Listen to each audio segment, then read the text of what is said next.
কেমন লাগছে আমাকে? কি হলো, কেমন লাগছে বলো? এত সুন্দর করে তোমার জন্য আমি লাল শাড়ি পরে আসছি। আমার জন্য বলেছো? তো কার জন্য? সেটা তো আমি জানি না। আই, তুমি জানো না মানে? আমি এখানে কার জন্য শাড়ি পরে আসবো? তুমি কি এখন আমার উপর অভিমান করে আছো? দোষটা কি আমার একার বলো? তোমার কোনো দোষ নেই। আমাকে বিয়ে করে একা রেখে বাইরে চলে যাবে।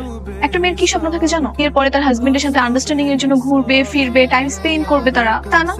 তুমি আমাকে অফার করলে বিয়ে করে আমাকে একা রেখে চলে যাবে, আমার সেই মুহূর্তগুলো আমি কোথায় পাবো বল? আমারও তো কিছু স্বপ্ন ছিল, কিন্তু এভাবে করলে তো আর হয় না কিছু, তাই না? এই জন্যই আমি রাজি হতে চাইনি। ঢাকাতে আমার বাবা একাই থাকে, আমার তো মা নেই। আমি যদি বাইরে চলে যাই তো তোমার বাবাকে কে দেখবে বলো? লোক দেখানো ভালোবাসার কথা বলতেছো। যদি তুমি আমাকে ভালোই বাসো, যদি আমাকে আপন করে নিতে, তাহলে তো আগে আমাকে রিজেক্ট করতে। দেখো, আমি সবকিছু মিলিয়ে সরি। সরি? এখন কেন সরি? এই কথাগুলো তো তুমি আমাকে আগে বলতে পারো। আমি তো তোমাকে ভালোবেসেছি, এই মন দিয়ে আমি তোমাকে অনেক ভালোবেসেছি। তুমি যদি আমাকে একটাবার বলতে, আমি তোমার কথার অবশ্যই মূল্য দিতাম। এই কথা কখনো আমি ফেলি। তুমি কি পারো না আমার জন্য তোমার ফ্যামিলির জন্য দেশে থেকে যেতে? কি বলেছি শুনেছো? আমি তোমাকে মন দিয়ে ভালোবেসেছি। তো তুমি যদি আমাকে একটাবার বলতে, অবশ্যই কথাটা আমি রাখতাম।